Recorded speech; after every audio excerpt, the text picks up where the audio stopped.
discussing the big sports stories of the weekend. This is Michelle and Junnie, with Michelle Knezovic and Junnie Riddle, presented by Superbook Sports on 102.5 and 106.3 The Game and the Game Nashville app. Welcome into Michelle and Junnie, coming live from the Hiller Plumbing, Heating, Cooling, and Electrical Studios here on 102.5 The Game. Every Saturday morning you can tune in to Michelle and Junnie from 9 to 11. But this week, again, with his return, we have Nick Keyser filling in for Michelle Knezovic, who is Miss Continental USA, is down in New Orleans again, helping her boyfriend Ryan from Chicago get settled in as he just took his new job at Tulane. Keyser, how we doing this morning? I'm doing great. I think the whole Continental thing, I was picking on Michelle because we've been kind of making up for that lost time that she and I had not had co-hosting because our fearless leader, Chase McCabe, was in St. Louis taking in a Cardinals game last night. But yeah, I got to co-host with her, so I've kind of gotten my fill with the both of you, but at the same given time, all three of us have not been in the same room since the Preds were last in season, I think. So, but no, it's good to be here this morning, and glad to get started. We got Nick Frazier behind the glass, producing, doing an excellent job. As always, Frazier, how are we doing this Saturday morning? Thank you, Junnie, for the wonderful compliment. Doing quite well. Running on about 3.5 hours of sleep, but it was well worth it. Listen, Frazier is one of the hardest working men in the business. He does a great job, so we are glad to have you here. And if you would have told me that you only had 3 hours of sleep, I would have known. So prop to you in your demeanor, Frazier. So thank you very much, sir. You can always watch us here on 102.5 The Game, streaming live on Twitch, Twitter, YouTube, and Facebook, live every day. Our video streaming is brought to you by Superbook. Download their app and use the promo code THEGAME to get some special deals. So, a lot going on in the world of sports. We are going to kick off our morning brew this morning with the Milwaukee Admirals. They were playing down in Texas against the Stars for Game 4. They had a 2-1 advantage going into the game. It went into double overtime, and the Texas Stars wound up winning 4-3 last night to force a Game 5 that will it be aired on our station, Nick? Yes. Will we have it on Sunday? Yes. So Game 5. And it is a 5-game series. Will be decided on Sunday, and you can listen to that right here on 102.5 The Game. But other big news going on, we have the Heat going 2-0 against the Boston Celtics in Boston to kick off the Eastern Conference Finals. I don't know if you watched any of that game last night. What a crazy game. It was a crazy game. Oh, my gosh. And, just the fact that you have just the turmoil that there was last night, I really enjoyed that because when you look at how Jimmy Butler plays and who may or may not be his dad, I guess, the whole little theory that's there. I have seen that conspiracy theory, and I'm starting to buy into it. Now, look, that's the thing. He played so well, and it's so I want to say eerily, but I don't think that's necessarily true because we don't know yet. But I do think the way he took over the game last night against Grant Williams, and they were going back and forth, that's sports. That's something I will watch every single night. It's something about the NBA that I feel like is starting to come back a little bit that has been missing from the game for some time. I feel like kind of in the LeBron era of basketball, ever since he really took the torch from Kobe, that it's kind of been buddy-buddy. Who can we go and team up with? Always working out with, different players in the offseason. And everybody seems to be ultra super friendly. Well, I don't like that. I like it when guys, start talking some smack and getting into each other's faces, and it really starts to motivate one side or the other. And that's exactly what happened. And really, these two games, Game 1 and Game 2 of this Celtics and Heat series have kind of gone the same way. The Celtics really, it's been a back and forth first half, a lot of lead changes, and then the Celtics get a decent lead in the third quarter and wind up blowing it. I don't think Jaylen Brown or Jason Tatum hit a field goal in the fourth quarter last night, which I is don't think so. A huge cause for concern. I don't for think Celtics so, fans. and it is a cause for concern, Junnie, for sure. I'm going to try to pull up a couple of different things that I saw from the game last night because it was absolutely insane. Now, I was mentioning the head-to-head matchup, and that was really fun to watch.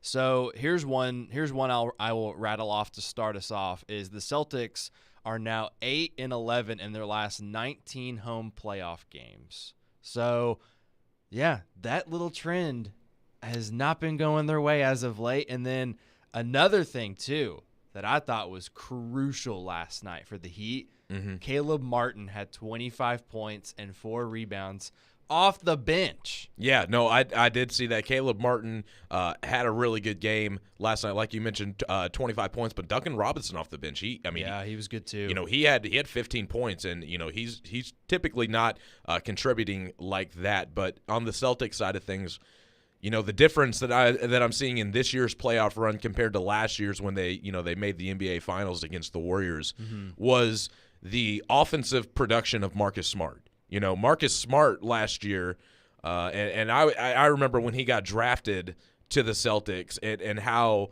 lack of an offensive game he really had. And I remember watching the finals last year and thinking like, wow, you know, Marcus, not only is he such a tenacious defender and really the emotional leader of the Boston Celtics, but he was really producing offensively, having multiple 20-point games in the NBA Finals last year, and I felt like having him really opened up the floor for Tatum and Brown to get some easier opportunities. But with Marcus Smart really struggling, only scoring 7 points, and not having much of an impact in the game, 0 steals in the game as well. Jaylen Brown only 16 points. His plus-minus was -24 when he was on the floor, Jaylen Brown. Yeah, he did not look good. He did not look good whatsoever, and he needs to channel who he has been consistently. And if his team doesn't, we got a lot of question marks. Well, he's another player that, you know, when he first came into the league, he was not a great shooter. No, he wasn't. And it's like he had to really work and develop that aspect of his game. And last night, 7-23 from the field, 1 of 7 from 3. You just have to have more than that, and it flat out just wasn't enough. But in another playoff game, and I actually did not get to watch this game last night. I saw some of the overtime highlights, but the Golden Knights beat the Dallas Stars 4-3 in overtime. Nick, did you watch the game? Did you get to see some of it? And if so, what were your kind of takeaways from that game one? It seemed like a really good game. Oh, it was a really fun game. That was a hell of a start to the series. I'm thankful that we did not get 4 overtimes going into 2 o'clock in the morning last night. So Thank that God. was fun. Oh, man. I know. Bless your heart. But I think when I was watching the game, I was focused on the Admirals, okay, because we have really good prospects. We'll get into that later. But I will say that the Golden Knights have always been that little pesky team ever since they've come into the NHL. Well, they made that run to the Stanley Cup Finals in that first year. The which very is nuts. first year. Yes, the very first season they did, and it was impressive, and everybody hated them after that unless you lived in Las Vegas. Now, Brett Howden scored the game winner last night. I've not really seen a game winner like this because he was behind the net. He was trying to find a pass. And realistically, he was looking for a shot too, but the way that he found his shot, he just banked it off of Jake Ottinger and into the net like it was nothing last night. And when you are trying to find that little bit of space, you just have to make it count. And he did last night, and he came out of nowhere. And I thought he was a good player last night, but I thought also guys like Jack Eichel, when he's turning on a dime, when he's stopping, when he's making plays. You got Mark Stone, the captain, that's back. I mean, Mark Stone, that's so controversial with the Golden Knights, too. They put guys on long-term IR, which they're actually hurt, but then they come back in the postseason, and then they start tearing teams up, and it's like, well, what the hell, man? Like, you can't have everybody coming back and just now being healthy. Well, it's fair. I mean, it's within the rules. Now, I've heard some things before where the NHL and the GMs, they may need to change that at some point with when you can come back and how long you can stay on the long-term IR, because Stone missed a significant amount of the season. I don't have it in front of me to know how many games he missed. But look, the Golden Knights taking that first game in Vegas when I thought the Stars could have walked away last night before overtime, Jamie Benn scored that goal late to force overtime, which that was a great goal by him. It was a wide open net. But the Stars, I mean, I feel good about them in the series overall. Junie, they got a really good goaltender. I think that they could bounce back, and it wouldn't shock anybody in Game 2. Well, if they get it in Game 2 and they kind of steal the home field or home ice advantage, I should say. Same thing. I mean, it will be big for this team. And like you said, a big opportunity and a tone setter would have been for the Dallas Stars to come out and get a win. But you did mention the Carolina Hurricanes and the Florida Panthers going into a 4-overtime game. Yes. Now, I'm sure you know this, and it has to be one of the longest playoff games of all time. I believe it was listed as the 6th longest game. 6. I'm surprised it didn't crack the top 5. No, and the goaltender Sergei Bobrovsky made 63 saves, which broke a record which was previously held by John Van Briesbroek, who had 60 saves, and that was back in '96. Also, the last time they went to the conference final and the Stanley Cup. Well, here's another thing too: is Matthew Tkachuk getting the goal with 13 seconds left in the fourth period. 12.7 seconds, and his celebration was picture perfect. The way that he went about his business, straight to the locker room. He's like, "Let's go." Let's just go. Get off the ice. They're gonna go crazy here in Richmond. They're gonna throw stuff. Like, we gotta go. Yeah. And at that point, I don't know how many people were still there. I mean, it was a weekday night and a crazy game. But they're gonna be going at it again in Carolina tonight. So that's gonna be a really good game. Now, real quick, Junie. Now, the question that Michelle and I posed after that game was, what was the longest sporting event that you've ever been to? So if you want to share, text us 615-737-1025, WilsonCountyHyundai.com.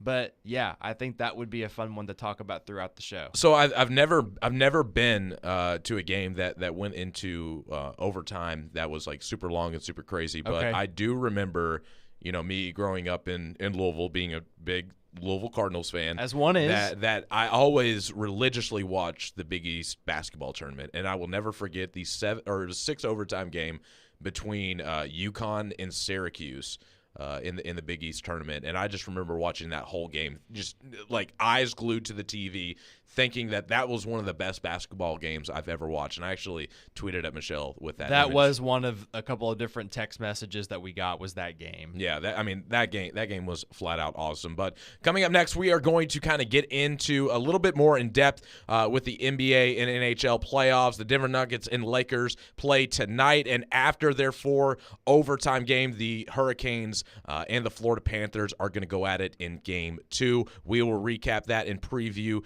those. You are listening to Michelle and Junie here on 102.5 and 106.3 The Game. This fall, Andy, 24-21, your final. The Game. All by himself for a one-hand flash. Gets bigger. The doors on the board. Your new home for Vanderbilt Athletics is 102.5 The Game and 94.9 The Fan. Football, men's basketball, baseball, and women's basketball all live here. Your home for Vanderbilt Athletics is 102.5 and 106.3 The Game and 94.9 The Fan. At the law office of Amanda J. Gentry, we are committed to defending your rights. We have a team committed to helping you navigate the court system, whether you've been accused of a crime or you're going through a messy divorce and custody. Call our team to help you navigate this system. We are here to protect your rights, to demand your rights, to enforce your rights. 615-604-6263. 615-604-6263. AmandaJGentry.com. How can a half-carat diamond magically grow into a 2-carat diamond? With Genesis Diamond's 110% diamond upgrade guarantee. Our trade-up policy is the best in the United States. That's Stasia at Genesis, explaining how if you buy a diamond today and want to trade it in for a bigger one next year, Genesis always gives you back your original purchase price plus an extra 10%. We will gladly give you every single penny you paid for the diamond plus an extra 10%, which is amazing. No one does that. As a real-life example, take Stasia's customer Paul. When he first started, he got a half carat, and then as he became became more successful. We rewarded him. He came in and he got a 3/4 carat, and then he's traded for a carat. I'm sure I'll see him this year for a carat and a half. As they grow and change and become more successful, their engagement ring can grow with them also. And there's no catch, no minimum trade-up requirement. And it works on diamond studs and diamond pendants as well. You get every single investment dollar you put into the diamond, you will get an extra 10% towards the new diamond. Genesis Diamonds and luxury pre-owned Rolexes. You can trade as many times as you wish. Continuously voted best jewelry store and best place to buy an engagement ring. Green Hills and Cool Springs. How's Wingstop sound? Crispy, juicy classic wings, sauced and tossed in those 11 soul-satisfying flavors. Paired with hand-cut seasoned fries, house-made honey mustard, blue cheese, or signature Wingstop ranch. I think you've heard enough. Get your flavor delivered at wingstop.com. Buffalo Bill's Center of the West in Cody, Wyoming welcomes you as you enter Yellowstone Park's east entrance. 5 museums in one, including the fantastic Whitney Western Art Museum. Welcome to the West. Buffalo Bill's Center of the West, Cody, Wyoming. Anyone want to tell me what happened? Did you miss any of today's show? It's okay. It's fine. Don't worry. Subscribe to the Michelle and Junie podcast on Apple, Spotify, and other podcast platforms, or by going to theGameNashville.com. All right, I'll give it a shot. This is Michelle and Junie. Well, thank you so much. Presented by Superbook Sports on 102.5 and 106.3 The Game, and on the Game Nashville app. Did Grant Williams make a mistake poking the bear with Jimmy Butler? Next question. Welcome. That was Jaylen Brown when asked about Grant Williams getting in the face and chirping Jimmy Butler after an and one. I don't think that's the proper time to be talking to a guy like Jimmy Butler, trying to get up in his face to motivate him after you foul him and it was like a mid-range jumper and it just sunk through. That's just not the time to get in somebody's face. Listen, I know Grant Williams on the other end of the court, just knocked down a three, half of his points from last night. But, dude, that's not the guy that you want to get in the face of, and you're not the guy to do it. And I think before that play, the Celtics were up 9. And this is in the fourth quarter, I believe. It was pretty close. It was in the fourth quarter, I believe. So the bucket in the and one cut it to a 6-point lead. And after that play, the Heat go on a 24-9 run to close it out. And Jaylen Brown and Tatum did not score in that span. And the Celtics just absolutely choked away another lead to the Miami Heat. I just, Jimmy Butler is that guy. I can't even compare him to another player in the league because it's like he just flies under the radar all season long. And when he gets into the playoffs, it's just a different gear. And it's not even like one gear. It's like he shoots up 3. Yeah. And he's just the go-to guy. Not only is he the emotional leader, but he's like the top dog on the team. And he just sets the tone. And for a team that's missing Tyler Hero, who was I believe he was their third leading scorer this year. I think that sounds about right, yeah. And the fact that they're still doing this in beating the Bucks in 5 games, taking down the Knicks in 6 games when, Madison Square Garden is such a hard place to play.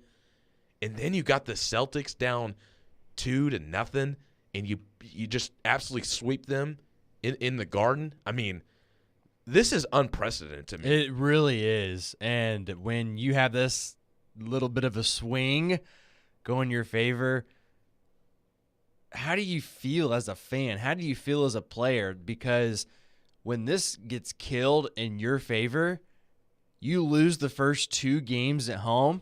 Now, the NBA, I think, is unique in the way that they play their series, Junie, and the way that you've seen momentum shift in some of these series so far.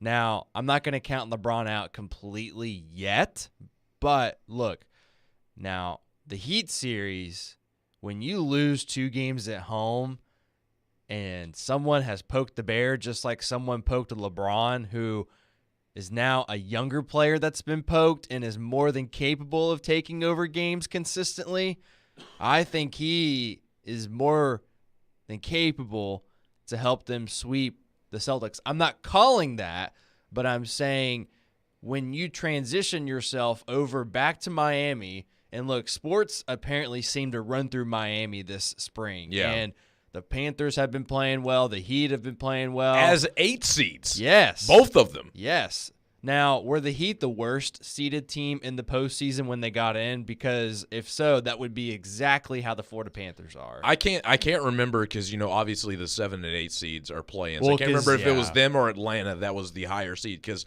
they wound up losing to the Hawks in the playing game. Yeah. And then the Heat had to beat the Bulls to become the 8th seed. Well, I think in the second playing game. Regardless, it's a battle of the misfits, and they are winning right now.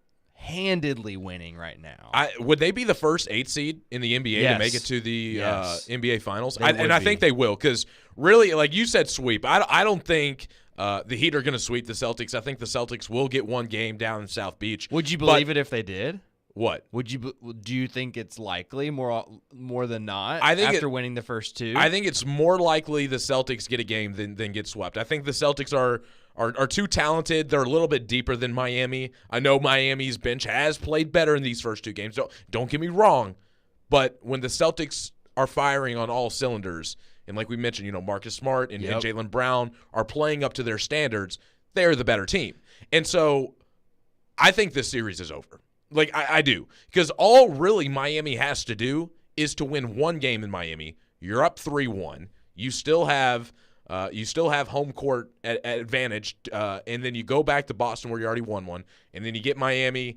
You go back to Miami in Game 6, and I don't think the series gets past Game 6 with how it's going right now. I don't think so. It would take a miracle. Yeah, but I think it could go like. Here's the thing: what if the narrative kind of becomes, okay, we're just gonna split our series at home, and then we'll just wrap it up in Boston. Like that could be something that they could do. I mean, that'd be demoralizing to Celtics fans. I think 6 games is pretty feasible. Like that's a pretty good happy medium for the most part.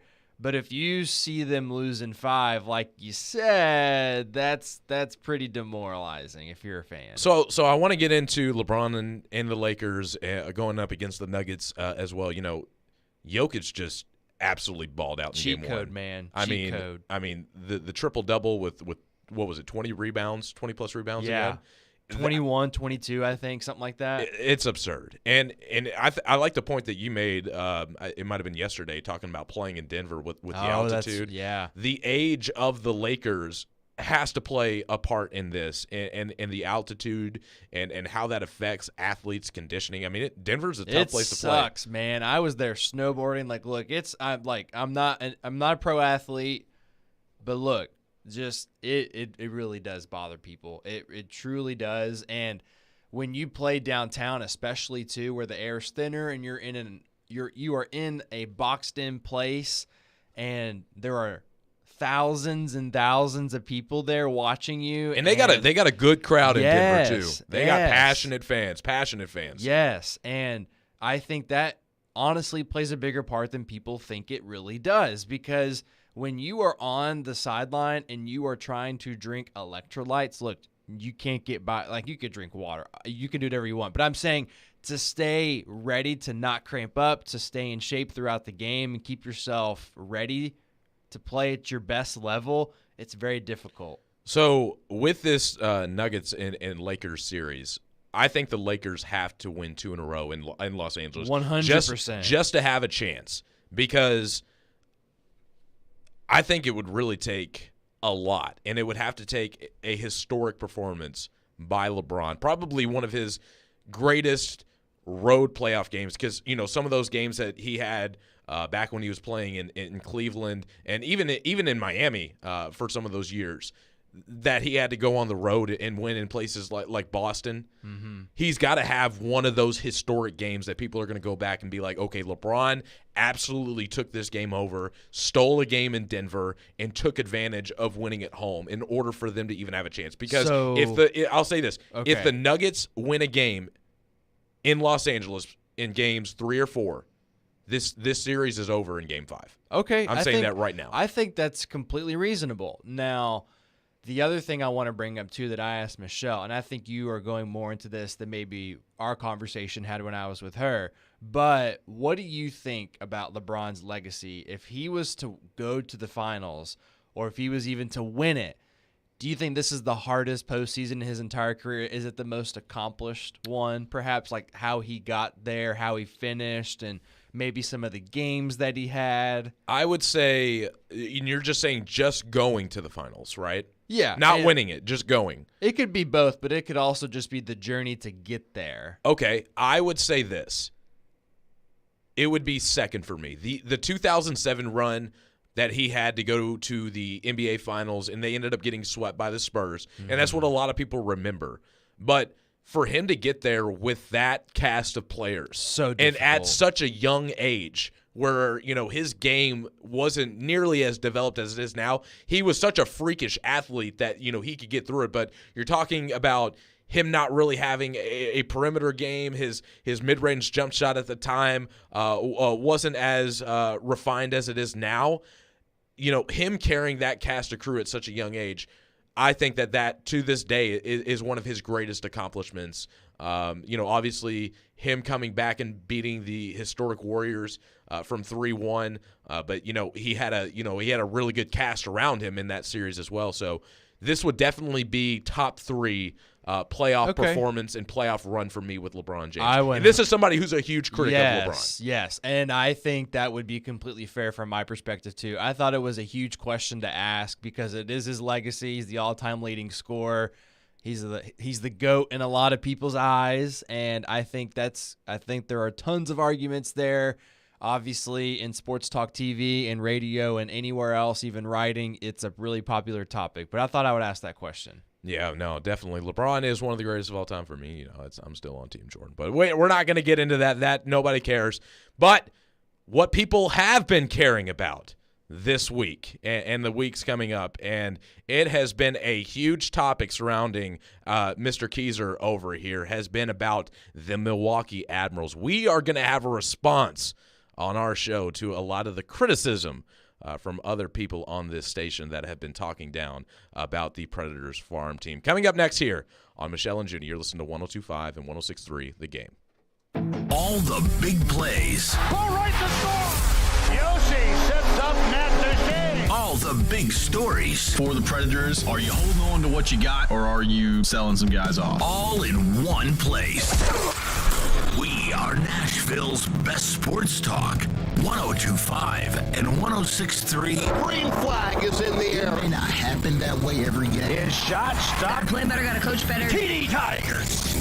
The Game and the Game Nashville app. Now through Memorial Day, get fantastic deals at Electronic Express. Get a Hisense 65-inch 4K TV for just $349, or an Amanda laundry pair for $399 each. Electronic Express has huge savings in every department: computers, appliances, 4K TVs, smart home, furniture and mattresses, and more. Don't miss out on a Vio laptop for just $499, or Nintendo Switch bundles as low as $429. Shop in-store or online with up to 36 months free financing. Electronic Express. We make it happen.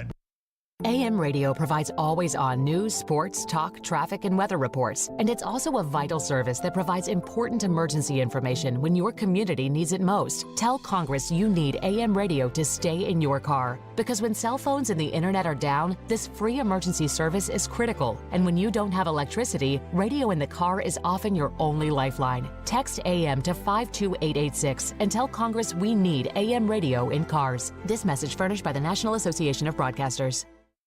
The Game text line is driven by Wilson County Hyundai. Online at wilsoncountyhyundai.com. Be a part of the conversation. Call or text the Game at 615-737-1025. Hi, this is Warren Moon, 9-time Pro Bowl quarterback and member of the Tennessee Titans Ring of Honor and Pro Football Hall of Fame. On the field, I always wore a helmet and pads to make sure I was protected. Life is no different. That's why I got vaccinated and boosted against COVID-19. Protection keeps you in the game. Talk to your doctor and get the information you need to make an informed choice. Gear up, Tennessee. Protect yourself and your family against COVID-19 today. For more information, go to nflagearup.org/Tennessee. Whatever your destination in life, you can get there easier with a checking account from F&M Bank. At F&M, our checking accounts give you the tools you need to manage your money well, like our smart free checking account that's actually free. Because sometimes the basics are more than enough, making lives better by making banking easier. Come see us at one of our branches or online at myfmbank.com. F&M Bank. Banking made easy. On purpose. Member FDIC.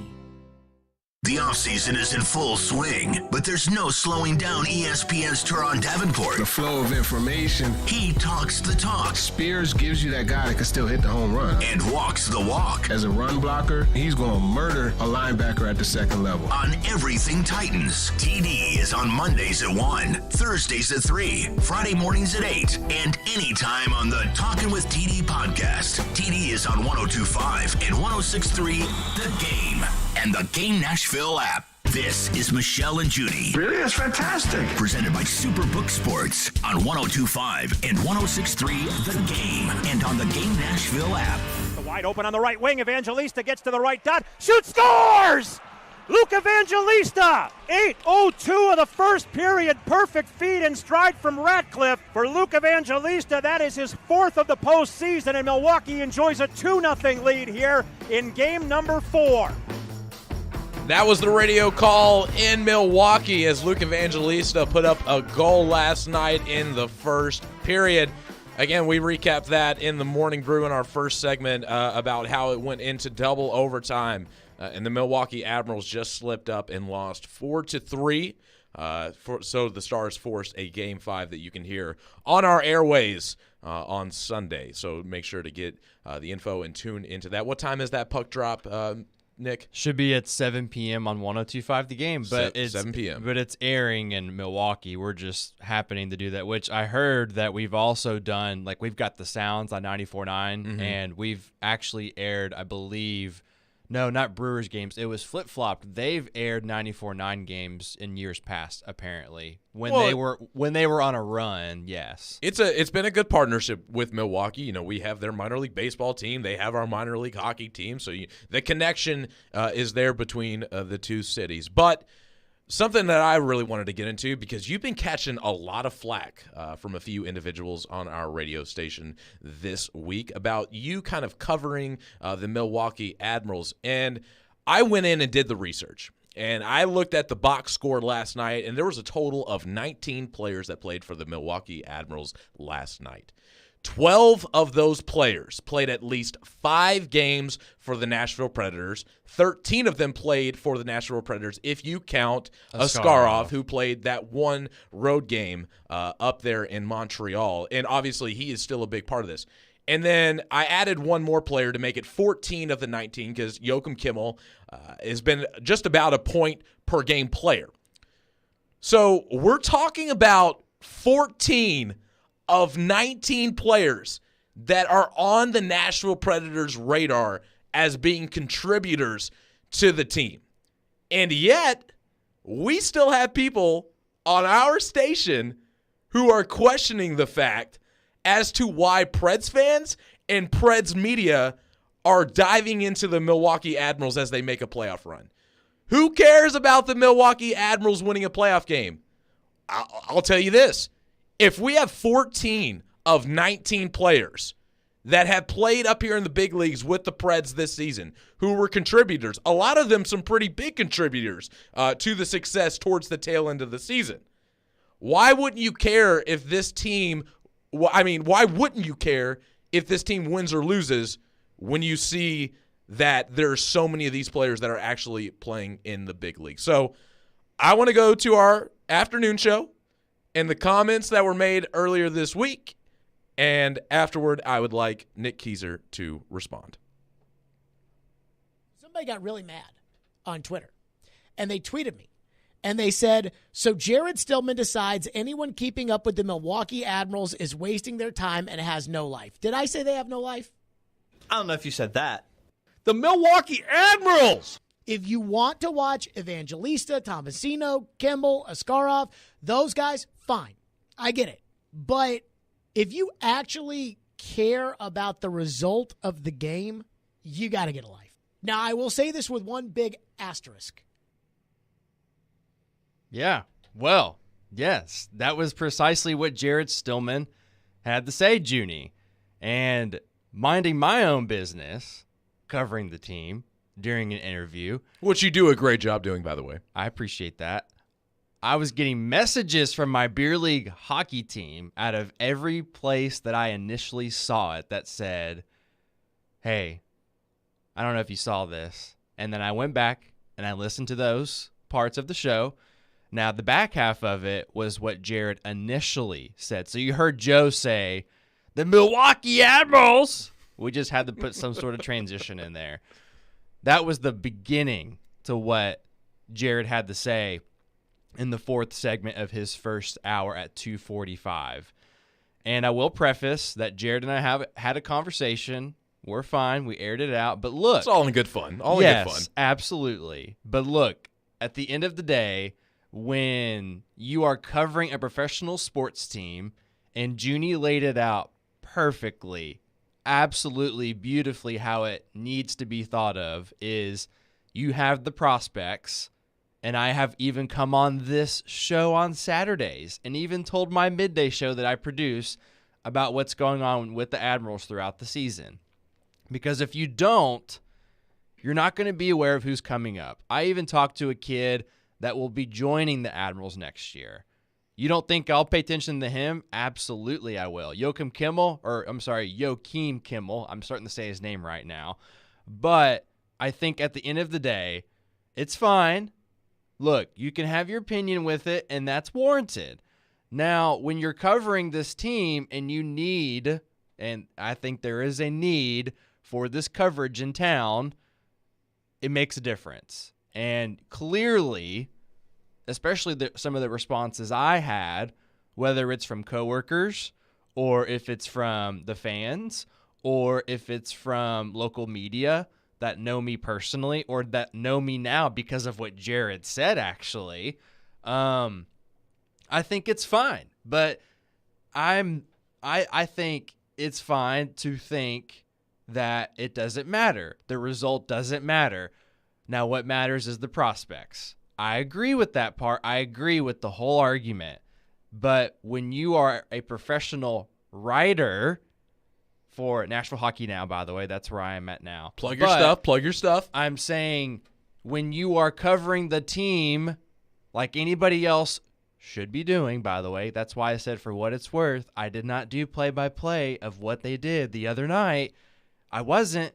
I was literally out with my significant other, and we were out minding our own business. Yeah. I see that they score a couple goals, and I quote tweet just like anybody else probably would do if they're watching the prospects play. Well, in spite of this, I feel like more people went and did play-by-play of the Admirals. Last night. It is, I don't know. I feel like it is our job for what people care about. The Preds missed the playoffs for the first time in 9 years. There are so many players, and it's an outlier, really. Yes. You said it yourself. Like, the fact that they have nearly, I didn't do the math, but it's like 75, 80% of the team that's playing for the Admirals right now was called up to play for the Preds this season. That is an anomaly. Now, that does not happen. Now, if the Titans had something happen like this, you would be talking about the injuries. You would be talking about the guys coming in, wouldn't you, Junnie? Oh no! And this is a question I want to pose, and I would love the feedback of the listeners. Hit up our text line. You can call in on this 615-737-1025, driven by WilsonCountyHyundai.com. If your favorite team has a minor league squad, would you watch it? And I preface this because it is no secret on this station, I am a diehard Pittsburgh Steelers fan. And if the Pittsburgh Steelers had a minor league team, I would watch and cover them religiously because that is how in-depth I am about watching and knowing what is going on with my team. I want to know every single aspect. I want to watch every single press conference. I want to know who's coming up next. And it is really glorifying to see a southern town like this one. And hockey is more of a Northeast Canadian sport. And it's the norm that the South doesn't care about hockey. And the fact that we have a fan base here in town that is so into watching the farm team and watching the prospects and getting really into the games because of how many players have played for the Preds and are now down there helping the Admirals push for the AHL championship, I think it's awesome to see how this city has grown and how it's just absolutely put its arms and adopted the sport of hockey in a town that no one 25 plus years ago would have ever thought would be a hockey town. No, absolutely. And there are a lot of fans, too, that would love a Carl Taylor as a head coach, because that's exactly what I've been hearing on any platform that there are Predator fans. So at the end of the day, everybody's got good press going on, and I think the Admirals are poised for a good little run. They're playing in Game 5 on Sunday. We've already mentioned it. Oscar Bach scored last night to force a Game 5, just wrote about it, but it's the 15th time that the Admirals have gone to a double overtime.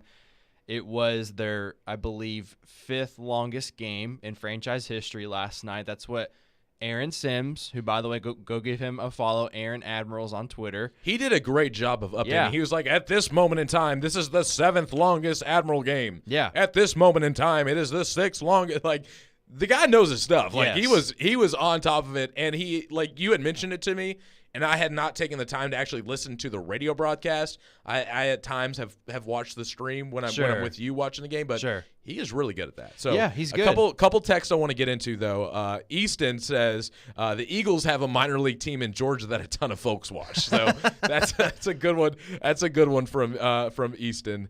So yeah, no, but yeah, the Milwaukee Admirals and with all the talent that they do have right now, and I just think with the amount of prospects that are going to be contributing to the Preds, it is kind of important to see if they win or lose, because you want a collective group of winners. And I also look at it from this standpoint, you know, who's going to be the Tommy Novak? You know, like who's going to be the guy that comes out of nowhere and then gets called up, gets his opportunity, and just absolutely seizes it and becomes one of the young guys that fans are starting to look forward to. You can get that by watching the Milwaukee Admirals. I will think say that's pivotal. One of the I think the closest thing to it, Junnie, is probably Evangelista, the way that he's been playing. Mm-hmm. Just because I know that he played 24 games with the Preds. Now, had he not, the original plan was for him to only play in one game with the Predators and then go back. But also, too, I think the other part that brings merit to this entire thing is Barry Trotz. And the reason that I bring Barry up is because if he did not come up through his own time of playing in the minors and being a scout and a coach and then getting his NHL gig and then end up being one of the best coaches in NHL history, look, he cares about this process. He wants to overcook guys in the minors, like he has said, and he also wants to value that partnership. They just extended their partnership too. That was well worth noting. And David Poile is just as much important because he kept that partnership going. And you don't see, like, the Sounds have changed affiliation so many times. Mm-hmm. The Predators have had one minor league affiliate. They have had one building. They have one road to get to Nashville. And Barry is proving to us time and time again, since he's popped up in February, why it's important to have a good minor league system.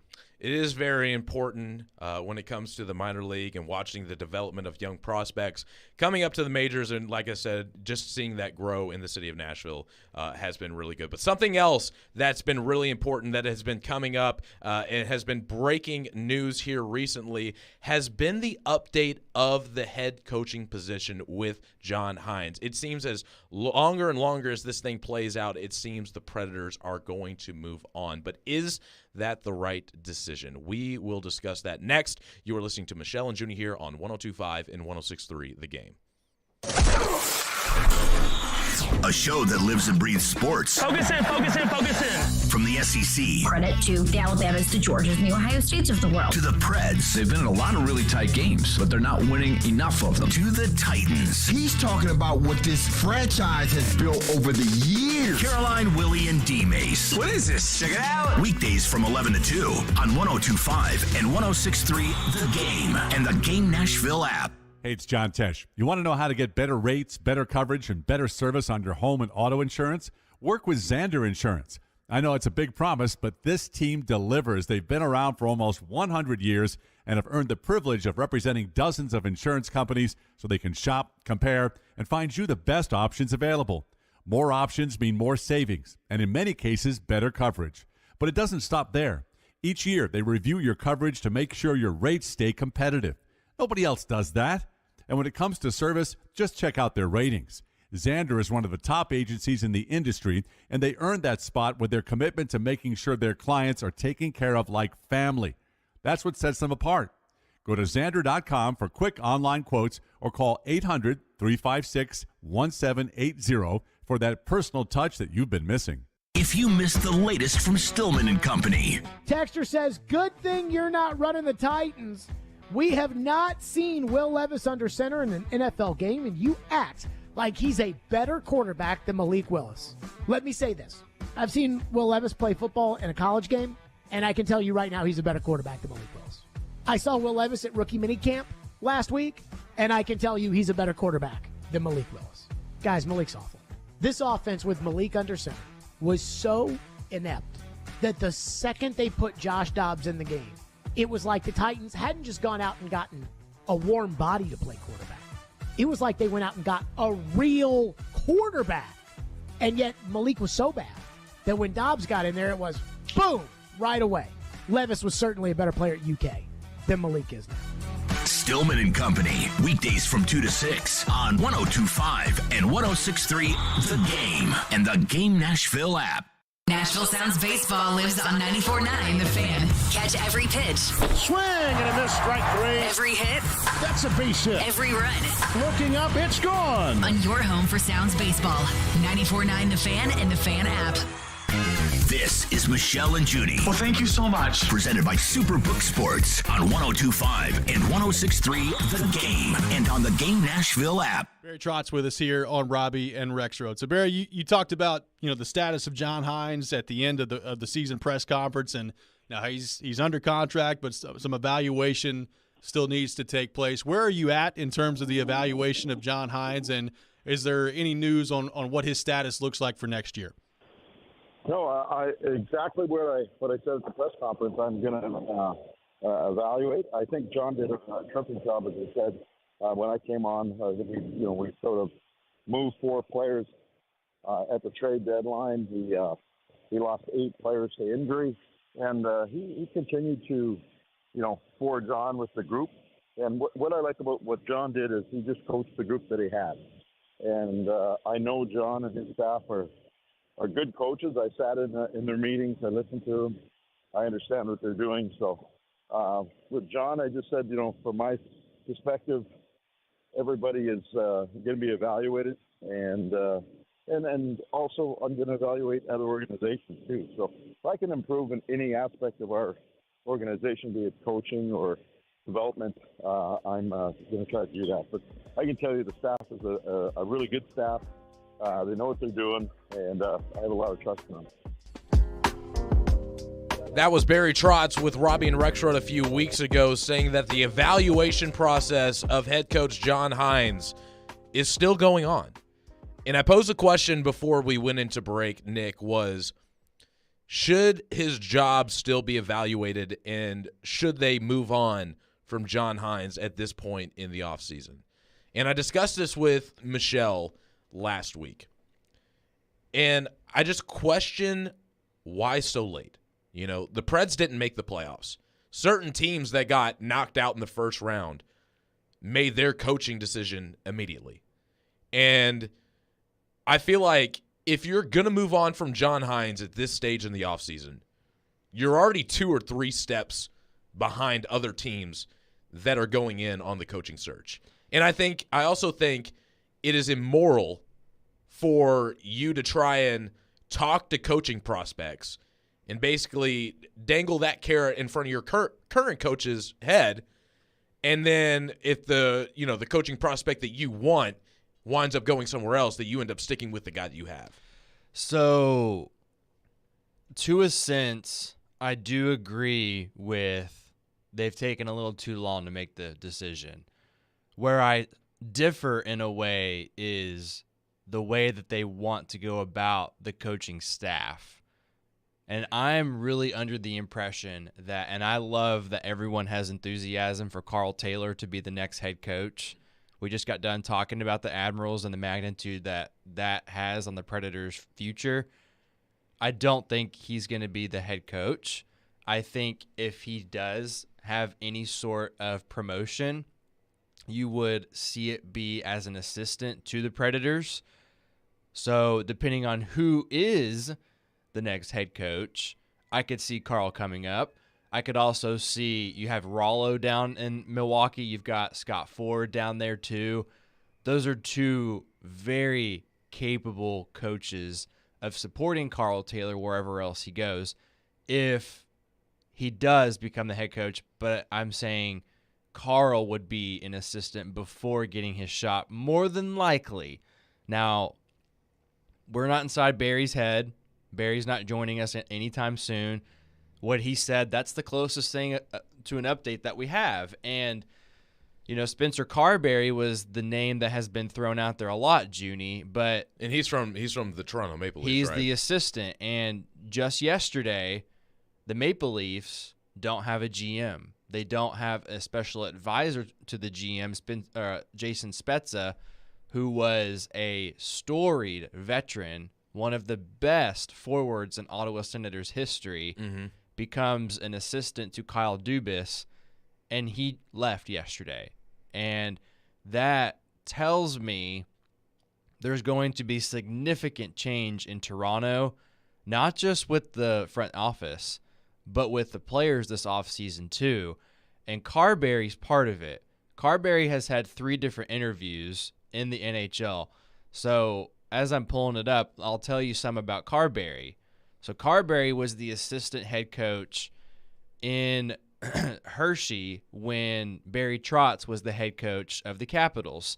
So they had a relationship. They were guys that probably stayed in touch because they had guys coming up and down and what have you. Of course. So the fact that he knows him that way, it's going to bring some merit to that conversation of, hey, Barry's going to go get his guy. I think that makes perfect sense. The only problem is he has had a couple of different interviews. I know one of them was with the Rangers. Yes, he has been with the Rangers. He's talked to Anaheim, and he's also talked to the Capitals. That was perfect because I just pulled up where he had been. The Rangers had to ask for permission before. So strange little situation for Carberry. Now, if the Predators were going to do that and people were reacting to what Elliot Friedman had to say in that little update, because he joined our show on Thursday and he said, I would expect it to happen soon, which stirred up the whole fan base for the most part because word's going to spread with that. So, and he doesn't want to come on here and break news or anything. He doesn't want to stir a fire or anything like that. So if it's not Carberry, then who is it going to be? That's a great question. There's Jeff Halpern. He's a former coach, used to play for the Washington Capitals. He's a popular name that might go back to Washington. Now, the other candidates, you've got Gerard Gallant, who just got fired from the Rangers. Now, if the Preds somehow got him, that'd be fantastic. Yeah. I think he's a proven coach. The Rangers had a huge mistake letting him go. He's had a lot of success, especially with the Golden Knights when they started that franchise. So I'd like to know what's going to happen with him. The Preds are not going to do this. I would really think they're not going to do this. But Joel Quenneville is reportedly going to be meeting with Gary Bettman at the end of the Stanley Cup playoffs to perhaps be let back into the NHL for a coaching job. So I want to ask you this, Nick. For this team, the way it's constructed right now, in the middle of a rebuild, with the assets and the cap space that it has, a new GM.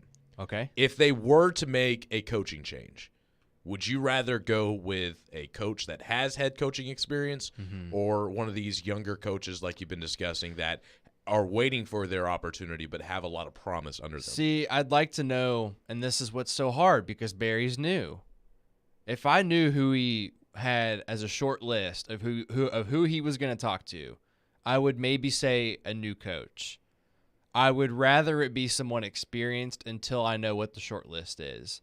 But that's just me personally. I would rather have a Gallant type come in here and help turn this team around, because I don't think they're going to be anywhere near like the Blackhawks are rebuilding or anything like that. They're definitely not. They need to move off of some players, but they're not that far gone. Yeah, no, this I feel like this could be a quick rebuild with the cap space they have, with the draft capital. I feel like they're going to do a combination of, drafting a few players that they're going to put, into the farm system that are going to be good for this team. And also because, they've been talking about this draft this year. That is one of the better and more deep drafts. So the Preds, with the amount of draft picks that they have, I feel like have an opportunity to really go and find a good prospect. And also in the meantime, use some of that extra draft capital, because you have 13 picks, to maybe trade and package that up with a veteran and ship them off and try to go get a marquee player that can improve this roster now. So there's a lot of flexibility that's going on with this. But my question is still posed. It's just why this is taking so long.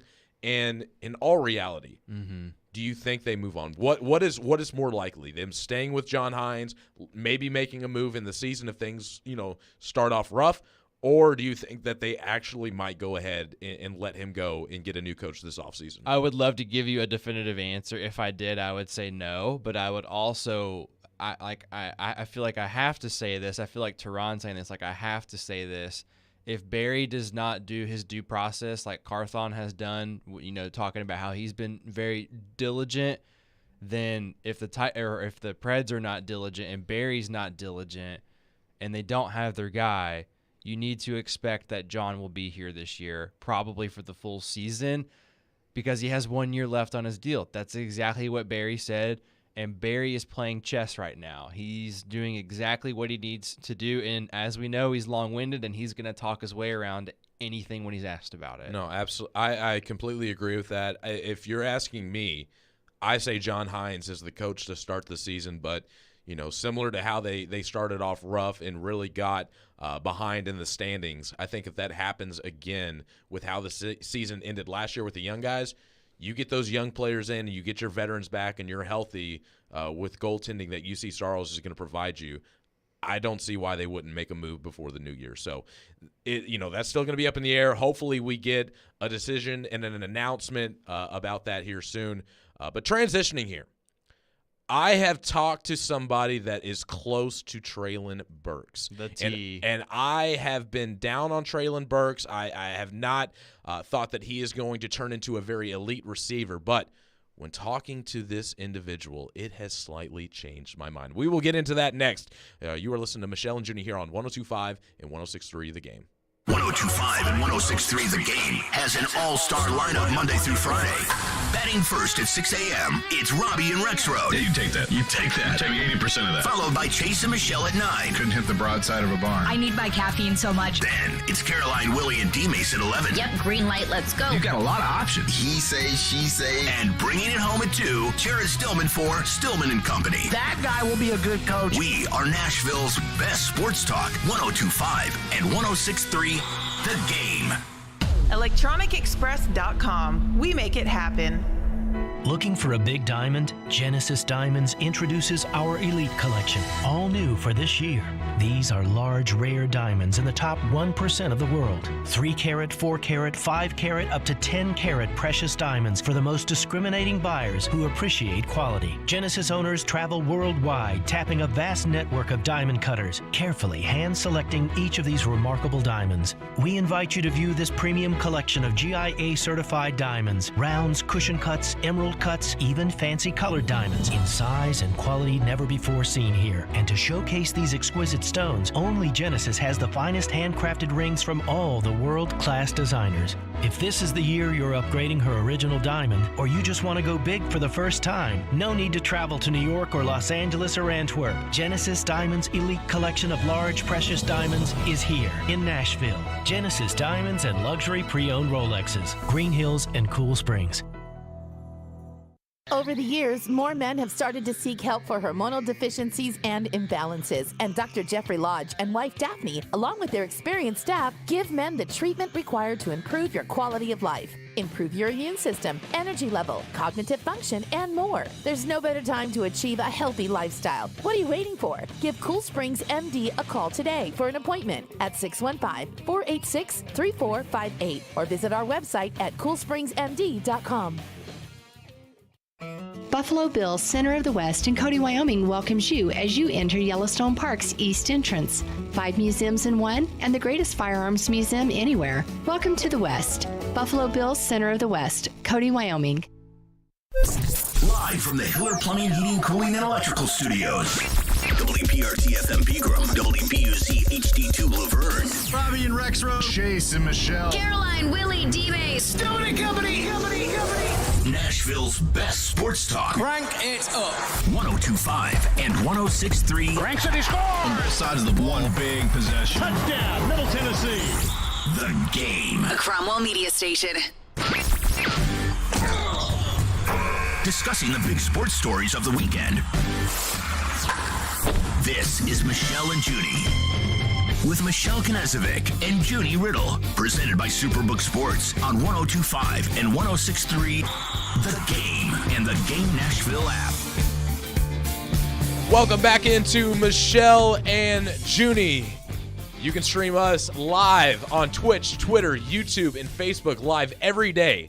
Our video streaming is brought to you by Superbook Sports. Download their app today and use promo code THEGAME for multiple opportunities to win some cash on the playoff games that we have going on right now. But Nick Keyser filling in for Michelle Knezovic, Miss Continental USA, as she is helping Ryan from Chicago move down to his new home in location in New Orleans. Michelle, we will miss you. But Keyser, I teased this beforehand because over the weekend, I talked to somebody who is close to Traylon Burks, and I got some interesting tea. Okay. Some of which of what we talked about was him basically telling me a lot of what Traylon had said in his press conference. Mm-hmm.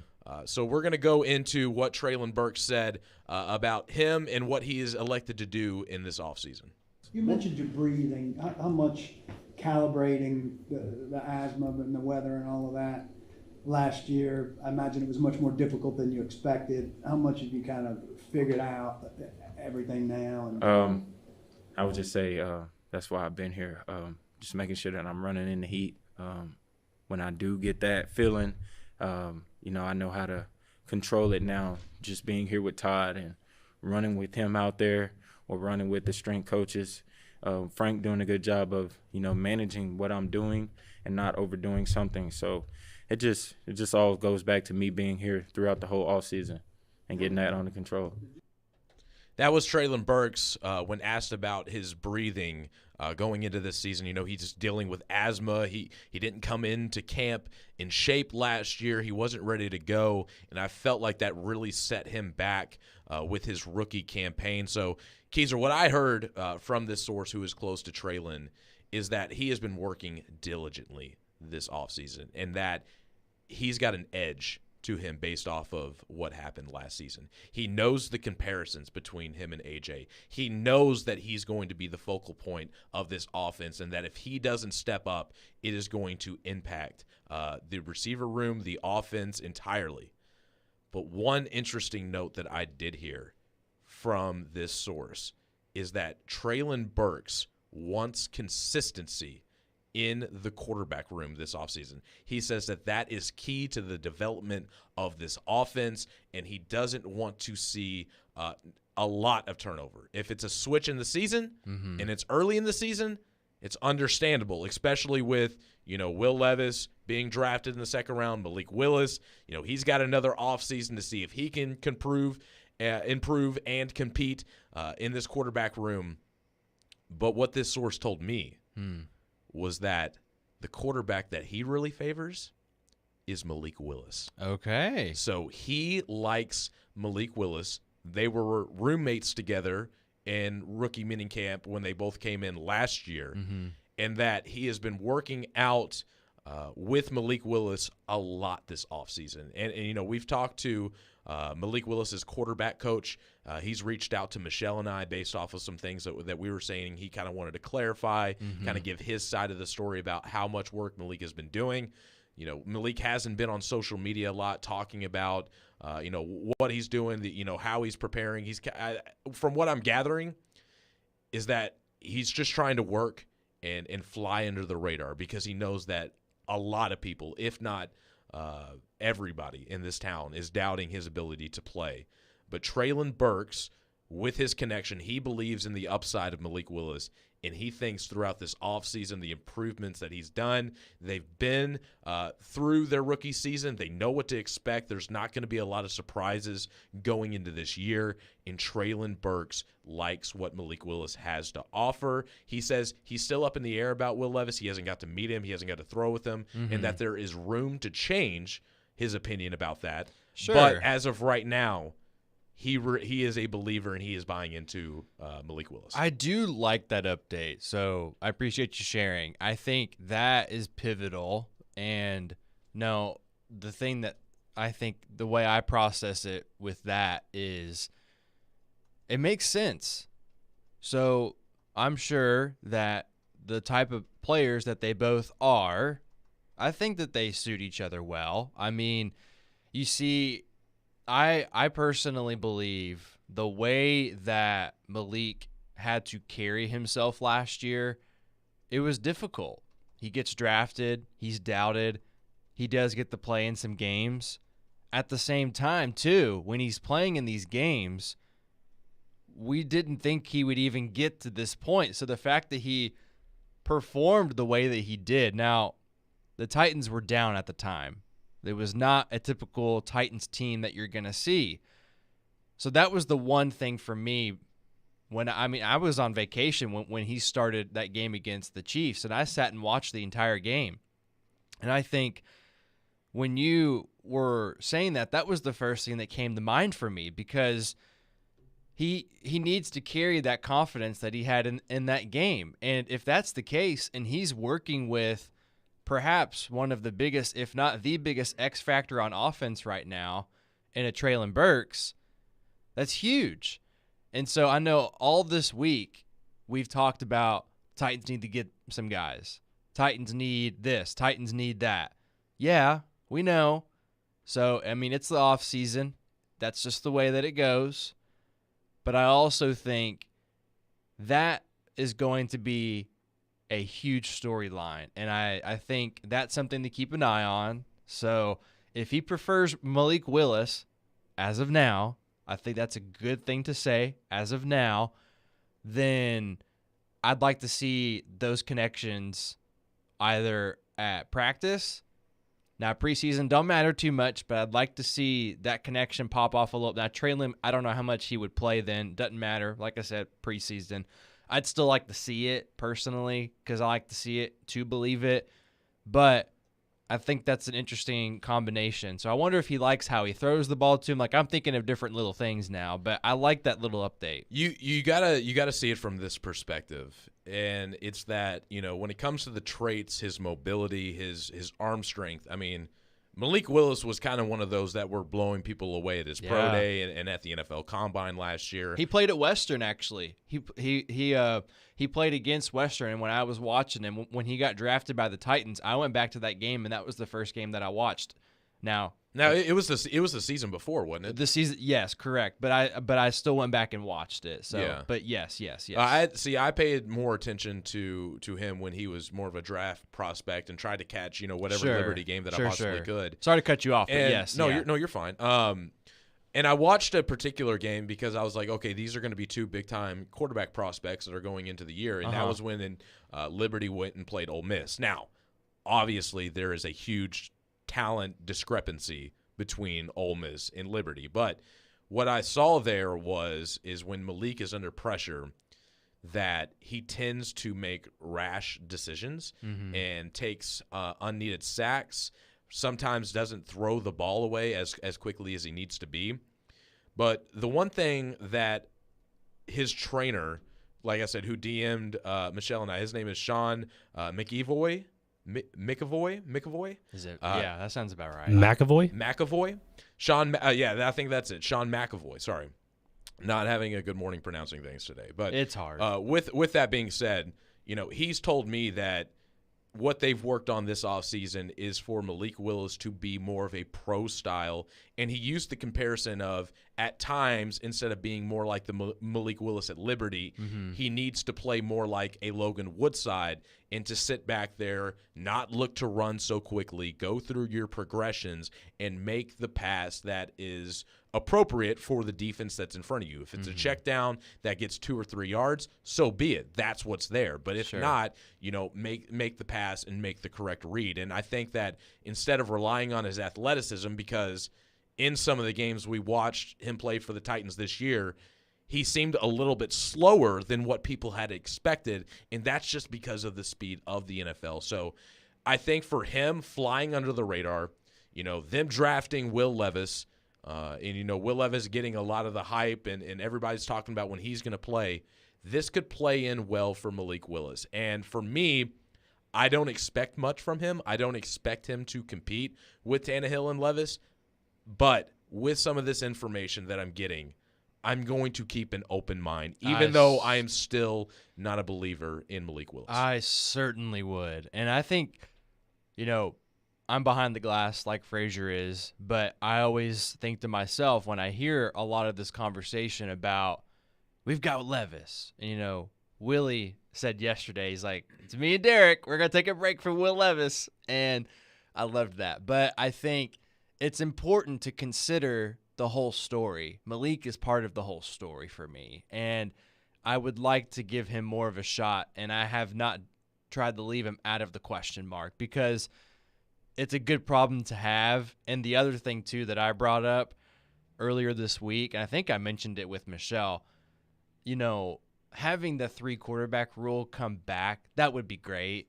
Now, it really would be. Will it happen? We don't know definitively if that's going to happen or not, but that would really benefit the Titans. And it would not just benefit the Titans. It would benefit the whole NFL. But that would be a good problem to have, Junnie. And Malik, I think, is more than capable of shining under the right situation.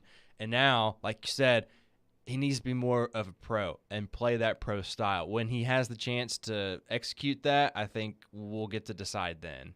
I will say, and you touched on this earlier, watching Will Levis and Malik Willis get the opportunity to throw to some of these guys in training camp is going to be pivotal. But the fact that you have, 2 quarterbacks, because last year – preseason was exciting just for the fact that we got to watch Malik Willis in a Titans uniform with as high of a prospect as he was coming in. But now that you have Malik Willis going into year 2, really trying to refine his game to move towards the NFL, style of play, and then you got Will Levis, and both of them competing for that initial backup job, this preseason is going to be very interesting for the Tennessee Titans. But coming up next, we want to get into the starter for the Tennessee Titans. Ryan Tannehill will absolutely be the starter going into week 1 against the New Orleans Saints. I've been hearing a lot of things comparing where does Tannehill rank around the NFL. Is Ryan Tannehill overvalued or undervalued? We are going to get into that next. You are listening to Michelle and Junnie here on 102.5 and 106.3 The Game. When it comes to Nashville sports, locking up Jeffrey Simmons, clearly that was a priority for them. He knows his stuff. A little bit good, a little bit bad. And knows how to push the right buttons. He's coming off an ACL tear, and he's 25 years old, so you cannot ignore that. Join Outkick's Chad Withrow every Friday at 5 with Stillman and Company. Withrow. What I hate more than anything is people that are phony and not true to themselves. Is on 102.5 and 106.3 The Game and the Game Nashville app. What's up, everybody? Teron Davenport here for Superbook Sports. Bring that big bet energy this summer with Superbook Sports.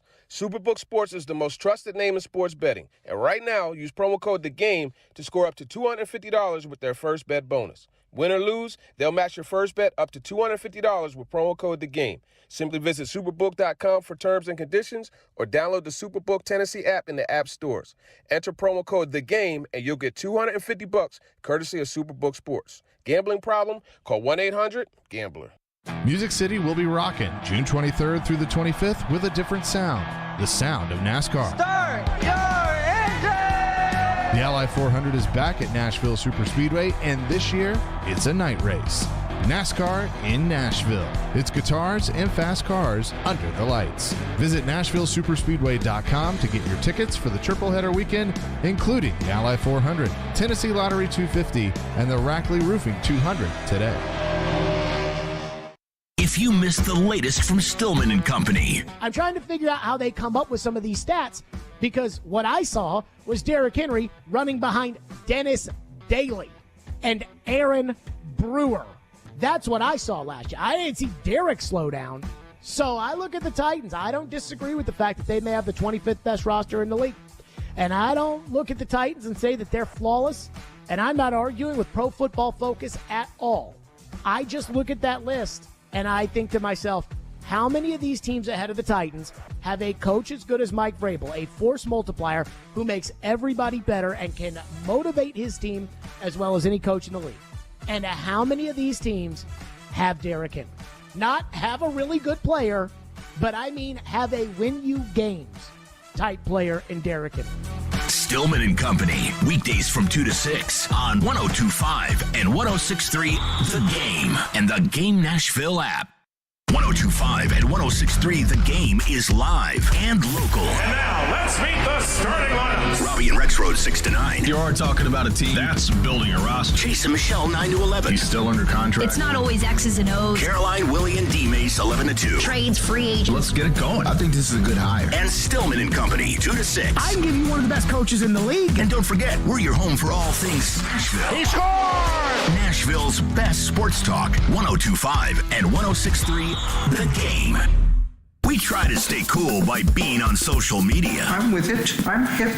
Follow us on Twitter at 1025 The Game and on Instagram at 1025 The Game Nashville. Hey! Oh, yeah, and like us on Facebook, too. This is Michelle and Junnie. Really? That's fantastic. Presented by Superbook Sports on 1025 and 106.3 The Game and on the Game Nashville app.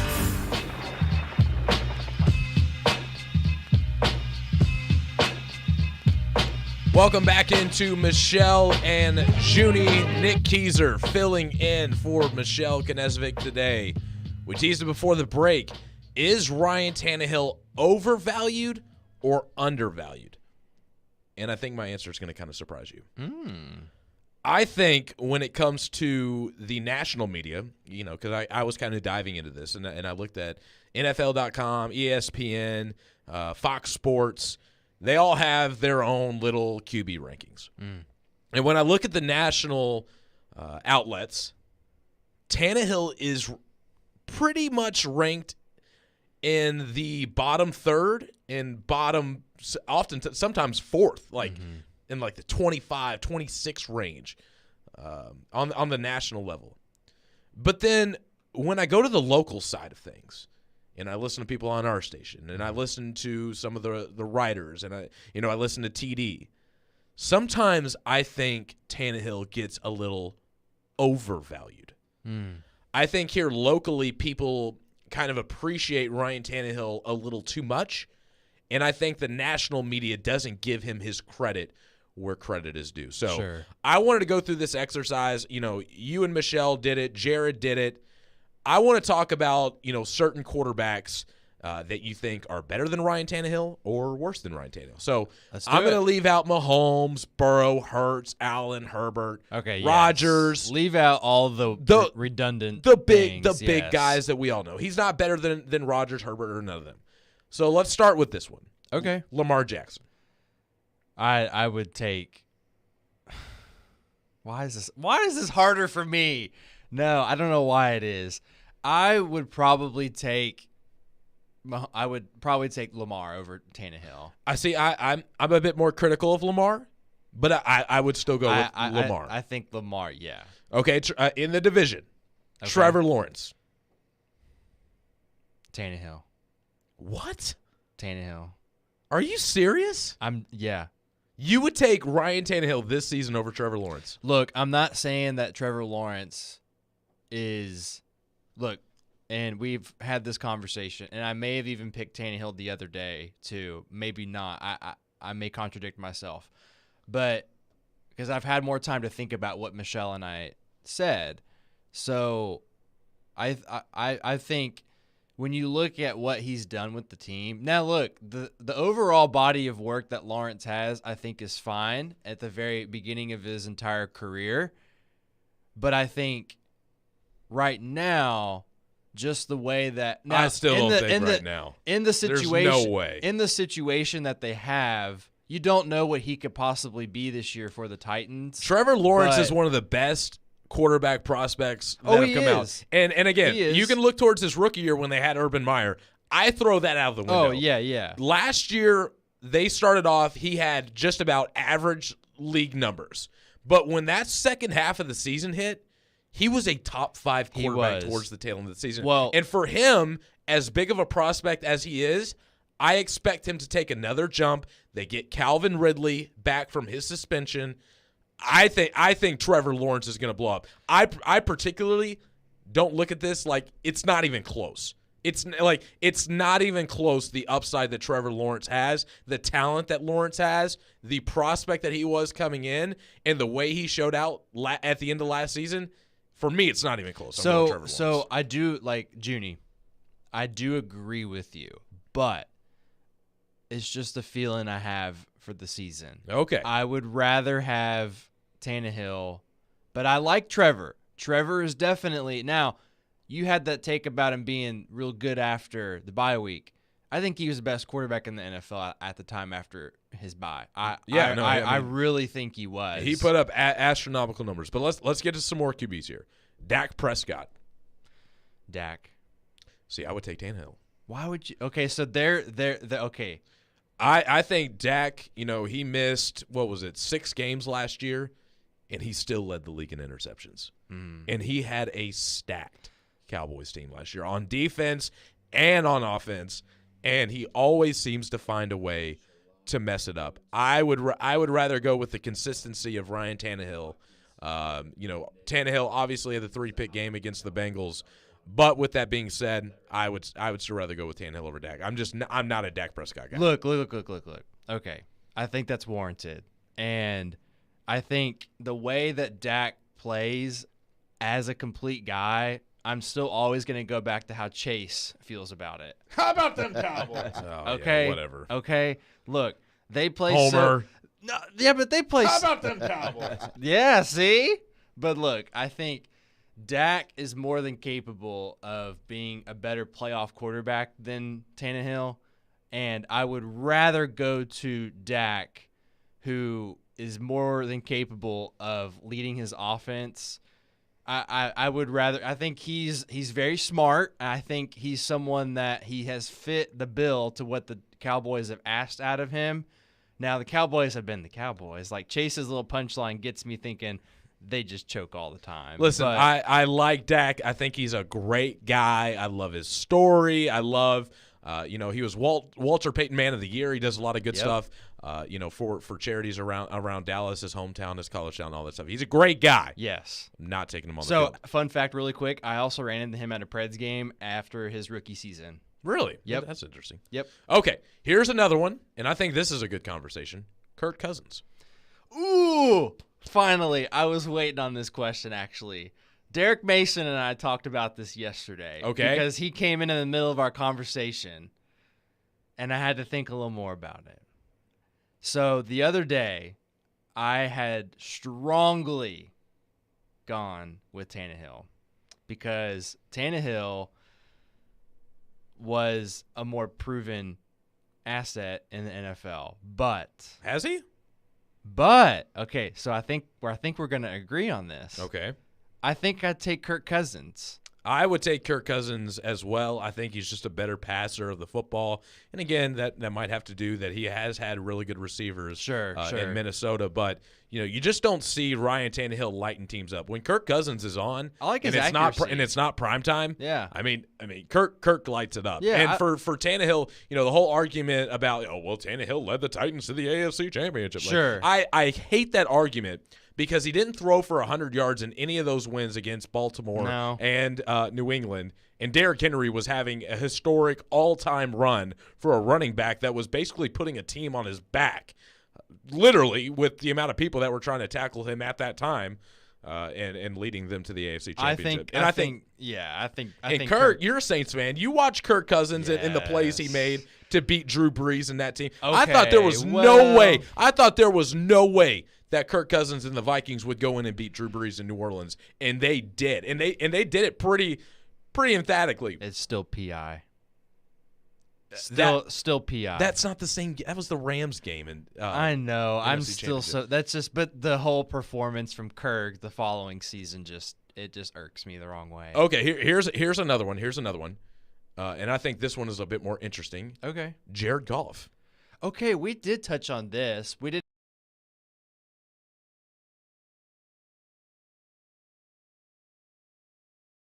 I'd rather take Tannehill because Jared Goff, he was drafted, had a lot of hype. I think he kind of let his just expectations get to him early on. And he also, he was with the Rams. He played really well with them. I think he carried that team very well. But at the end of the day, too, when I think about what he's done, not completely what he did this past season, I thought he did fine with the Lions. Don't get me wrong. I think the Lions are set up for success. I think they'll have a phenomenal season this year. It'll be a big step in the right direction. As I know, Joe Rexford always holds up his mug at the end of every stream that he has at home. But look, I would rather take Tannehill still, just because of the way that Tannehill approaches the game. Goff is just more of a good pocket passer, Junnie, and I think when he's got the weapons, he can do things. I think he's been a fun guy to watch. But sometimes I ask myself in this question too, would I take him in fantasy just to kind of help me out? I think I'd rather take Tannehill just because of what he's capable of doing in a game. The Lions had one of the best offenses in the league last year, especially in the second half of the year. Yeah. I was never really a big Goff guy, but the fact that of what he's done in Detroit and the expectations that they have going into this season, I mean, they're the favorites to win the division according to Vegas, and they've only gotten better. Yeah, I like Jared Goff at this stage. If we're talking a few years ago, I would have went with Tannehill, but with the last 2 years on how it's went for Ryan Tannehill and the way Jared Goff played last year, I'm going with Goff. Like Goff, his stock is going up. Tannehill currently is going down, and he's in jeopardy of losing his job with a slow start with the Titans this year. So give me Jared Goff. So we could definitely get into a lot more. That last one's a big toss-up for me, I think. But the last one, and this one was making headways, and we'll get into this before we go into break, is Justin Fields. Yes. So you want to dive into this before break, or do you want to go into the next segment? Let's get really quick. Let's fire it off. I would rather take Justin Fields. I'm taking Justin Fields as well, and I don't think that's too hot of a take. No. Just because his rookie year, the surrounding cast around him was rough. Not a lot of receivers, really bad offensive line. He has the upside, and I think they've done a ton with getting him receiving help. The trade with DJ Moore. They went in free agency and got offensive linemen, drafted offensive linemen. I really like what the Bears have done this offseason, and I think Justin Fields might take a really big leap. Do you think there's capability that at some point, obviously later on in his NFL career, do you think he leads the NFL in career game-winning drives? Because I think he could do that. Who are you talking about? Justin Fields? Justin Fields. I don't know about his clutchness yet. There was a couple games last year where he came up a bit short. Again, has to do a little bit with the surrounding cast. Yeah, i.e. what you said. But I need to see more of that. But this year, just projecting of what I believe is going to happen. Not what's happened in the past. Sure. We're talking about what we think is going to happen. Yep. I think Justin Fields is going to take another step, and I think Tannehill, with his age, the cast around him, I see Justin Fields having a much better season than Ryan Tannehill this year. But we are going to get into the Titans and things that they need for this season to go well. A lot of people are projecting the Titans to be one of the worst teams, having one of the worst rosters. We're going to talk about the top 10 things the Titans need to go right this offseason in order for them to have the most successful season. We'll get into that next. You're listening to Michelle and Junnie here on 102.5 and 106.3 The Game. Every day we are live and local. Blown out in one game against a team that's just flat out better than you. And your source for Nashville sports. How many needs are you going to create for yourself this offseason? We are Nashville's best sports talk. 102.5 and 106.3 The Game and the Game Nashville app. Hi, this is Buddy Teaster from Souls for Souls. I hope you can join us on June 7th at Hermitage Golf Course for the second annual Music City Celebrity Golf Tournament. We've partnered with 102.5 The Game to provide shoes to students experiencing homelessness right here in Nashville. Go to thegamenashville.com/golf for more information and to register.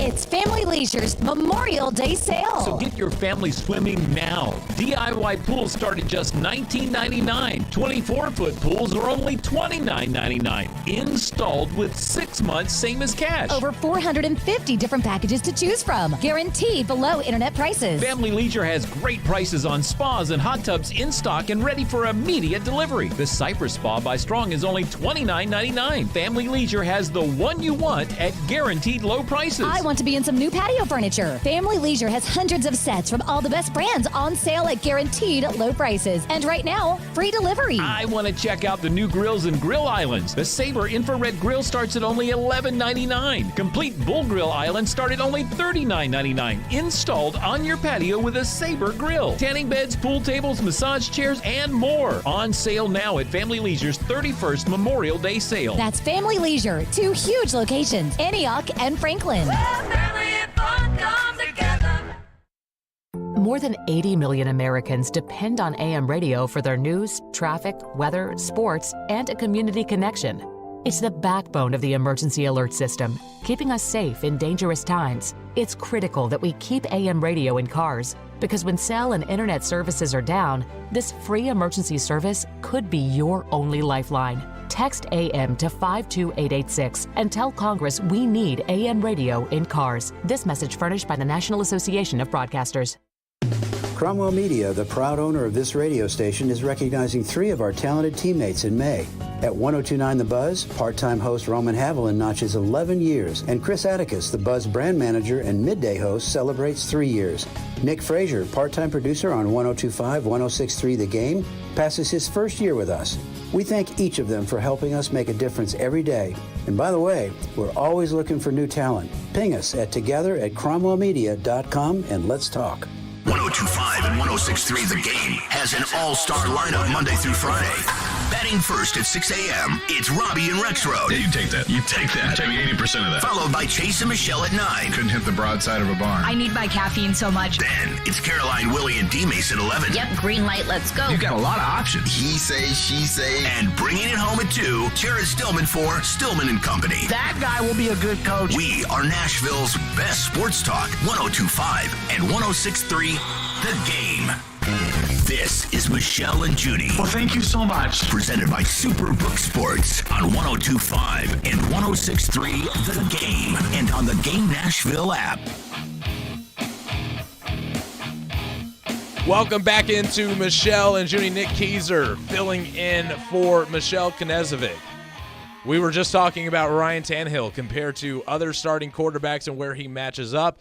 And Nick, you had pointed out to me that you got a text on your personal text line. Yes, I did. In response. Yes, I actually have some more support, and it's not just about the Predators. So on my personal text line, it's who cares? Lawrence is a prospect. Josh Rosen was a great prospect too. Tannehill over Lawrence. Upside is just hope. Oh my God, who was that? Caroline Fenton. Caroline! No!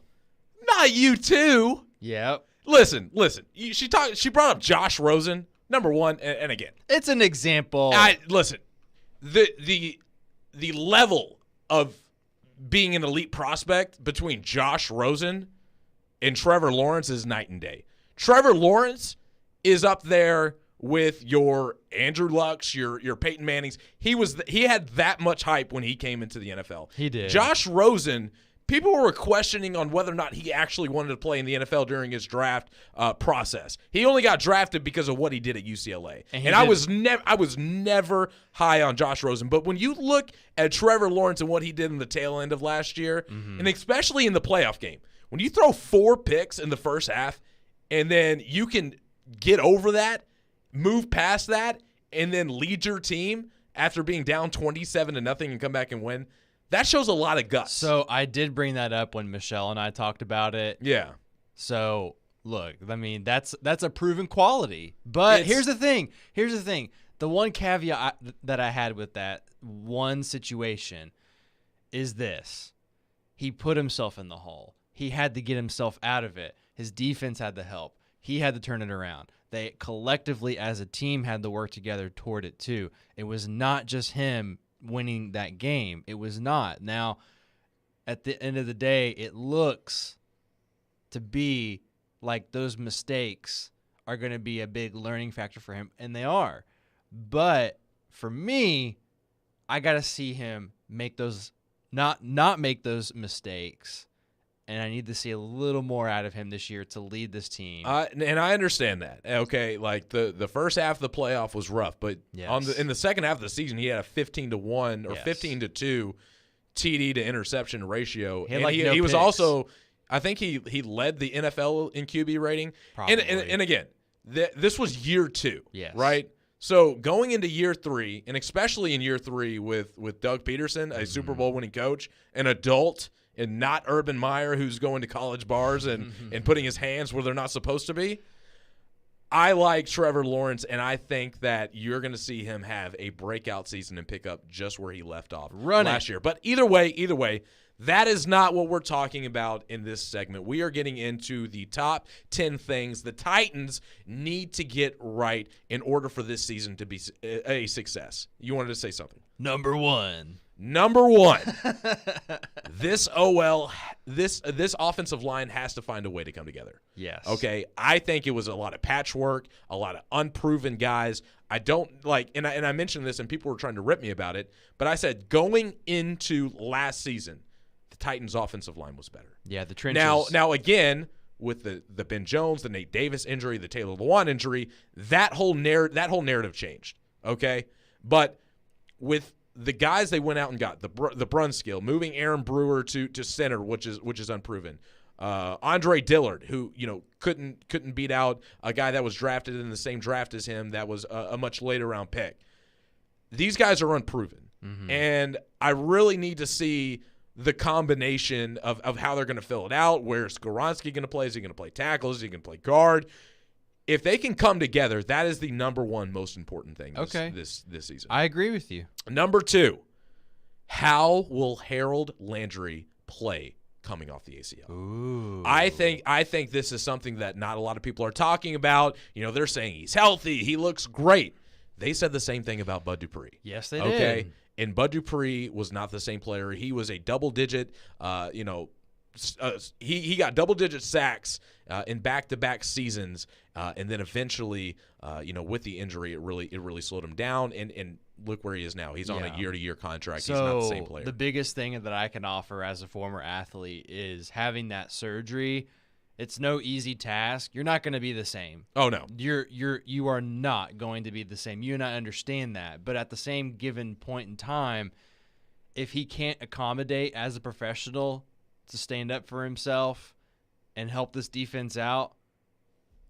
And pass rusher, in my opinion, is the most key position on the defense. Oh, yeah. When you can disrupt the quarterback, which we saw Harold Landry do with his 12-sack campaign in 2021, that was really important to that defense and took that defense to another level. Mm-hmm. If he is not the same, and Arden Key, who was a backup last year in Jacksonville, doesn't come in and make a huge impact, this front seven could be in trouble when that is supposed to be the strength of this team. Yes. So, number 3, Treylon Burks has to make a huge step and become the number 1 receiver he was drafted to be. This is what everybody's talking about. We don't have to go into a ton of detail about this. Nope. But with as depleted as this wide receiver room is and how underwhelming it is going into the season, Treylon Burks has to take that step. And by the look of things, he's working to do it. But we still got to see it go out on the field. Exactly. Number 4, something that I find that not a lot of people are talking about and is very underrated, is Derrick Henry can't lose another step. Last year, the home run runs were not really there. And it seemed he was still an elite running back. Don't get me wrong. I mean, he finished second in rushing. He's still a perennial top 5 running back. But in the years prior, in 2021 before his injury, in 2020 when he rushed for 2,000 yards, in 19 when he led the Titans to the AFC Championship, he was just up and beyond, overly dominant. It wasn't even a question. This guy is the best running back in the NFL. Now, it's kind of a debate between, is he still that elite level? He's getting into his 30s. He just got injured. Every offseason, you still have to work and build up your body. How will Derrick Henry play this year? Can he still be that consistent 1,500 yards, 10-plus touchdowns, and be a guy that you can rely on throughout the season? I think that is something that not many people are talking about, and that could have a huge impact if he's takes a slight step back. Completely agree with you. Number 5, injuries have to be dialed back significantly from the last 2 years. I believe they had to use maybe 85, 86 players this past year. The year before that, they set an NFL record with 91 total players coming in and out of the lineup, and it just flat out. I mean, it's derailed this season. Last season, and they lost 7 in a row. This team has got to stay healthy, and they cannot afford to lose some of the key players that they have the past 2 years, because the way this roster is set up, everything needs to go right for this team for them to have an opportunity to make the playoffs. And if injuries derail them again, the coaching staff, the training staff, they have to look in the mirror and they have to find, what are we doing wrong? Yeah. Because this is just not sustainable with the rate of injuries that have been afflicting this team. And they fired Haas. Oh, they fired Haas. Yep, Derek made a whole stink about that. I mean, I guess, He's I heard old. Derek talk about that. If they fired him the way that it kind of came out like it did, it's kind of messed up. But anyway. All right, number 6, Kyle Phillips has to be the number 2 and stay healthy. What if he's 3? I don't think the Titans see it that way. Okay. I think the Titans see his potential. I think they saw what he did in training camp last year and what he did in week 1 against the Giants. This guy is an elite route runner. He is the perfect player to throw into the slot, and I think that they are really banking on him to be the number 2 to Treylon Burks. And with what I saw personally, I was like, this is a good ball player. And he has to put on a little bit more weight, the healthy kind of weight. He has to really adapt to the physicality of the NFL game in order for him to be successful. Grab that ball, too. And from what I've heard and what I've seen, I think that he has put on a little bit of weight, and hopefully that he can stay healthy and continue to progress and be that number 2 that the Titans were hoping that he would be last year. So, number 7, the secondary cannot be ranked 32nd in the league. And this also kind of ties into the whole injury aspect of things. Easier said than done, but yes. Very, very much so. But, I look at this team, and I look at a guy like Roger McCreary. There were some times last season that he looked excellent, and he made some great plays. But there were other times that he made some huge lapses and let the receivers get behind him and allowed big plays to happen. I also look at Christian Fulton. Christian Fulton got called out by Mike Vrabel for not staying healthy, the small tissue injuries that he's been dealing with. He's on a contract year. He's got to step up and play to the level that we've seen him, because we've seen him have some really good games and lock down some really good receivers. So the secondary cannot be last in the league. They got to be somewhere towards the middle of the pack and really help bolster this defense with the really good front 7 I agree. that we know that they have. Number 8, Chig Okonkwo has to live up to the hype. Everybody's trying to compare him to Delaney Walker. We've seen what he did. We were begging them to get him more involved last year, and even then, with the a limited amount of reps that he got towards the beginning of the season, he still was right up there with the leading receivers on the team last year. So Chig has got to live up to the hype. Number 9. Inside linebackers have to play well to continue to have elite run defense success. The loss of David Long Jr. and Zach Cunningham, who are both really good run stuffers there in the middle at the linebacker position, I think is going to be huge. The fact that they replaced him with Azeez Al-Shaair, and then you're also talking about Monty Rice, who hasn't really been able to stay healthy as a third-round pick from a few years ago. I feel like that those acquisitions are a bit underwhelming, and I think the loss of some of these guys, although Cunningham couldn't stay healthy, although David Long, was dealing with the soft tissue injuries, these inside linebackers are a big part of stuffing the run. I feel like that is important. And my last point, number 10, Will Levis has to push Ryan Tannehill in camp. I think if this is a legit controversy in camp, that it's going to get the best out of both of them. If Will Levis is right there with Tannehill and Tannehill is continuously trying to step up his game, the better Tannehill is, the better this team will be. If Tannehill earns it and is able to keep his job, especially with how tough the schedule is up until the bye week, those first 6 games, that will be better for the Titans in the long haul rather than moving to Levis just for this season. Maybe not for the future. Maybe Levis coming in after the bye would be better for years to come if he is the guy. Sure. But for this season alone, if Levis pushes Tannehill, then I think that that's going to be good for the playoff chances for the Tennessee Titans this season. Okay. Keezer, before we go to break, your thoughts. I like it. I think those are 10 big key things, to every broadcast that you hear keys to success, and I like them. I think that's what you need to have, and Junnie, those are fair expectations. And I think for any fan that needs a template for what the Titans fans need to look at, that's perfect. Absolutely. So we are going to put a bow on things coming up next. We're going to talk about both Game 3s in the NBA, Game 2s in the NHL, and, of course, Nick Frazier with his excellent picking of Nashville SC parlays.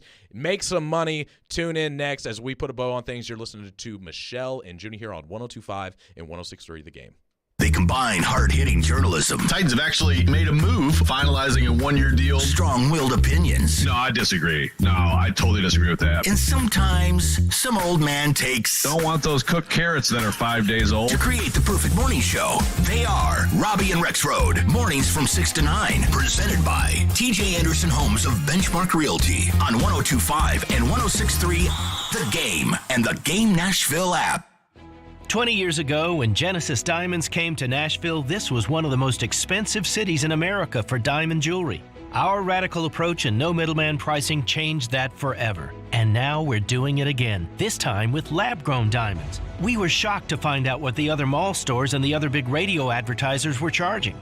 They sell their platinum 4-carat VS2 lab-grown earrings for $15,720.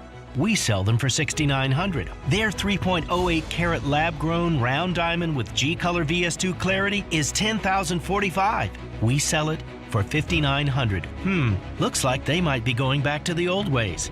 If they're charging this much on lab-grown diamonds, kind of makes you wonder what else they're selling at the same outrageous markup. Nashville, we are not going backwards. At Genesis Diamonds, our non-commissioned trusted advisors are here to give you all the information with details you can trust and prices you can count on. Genesis Diamonds, Green Hills and Cool Springs.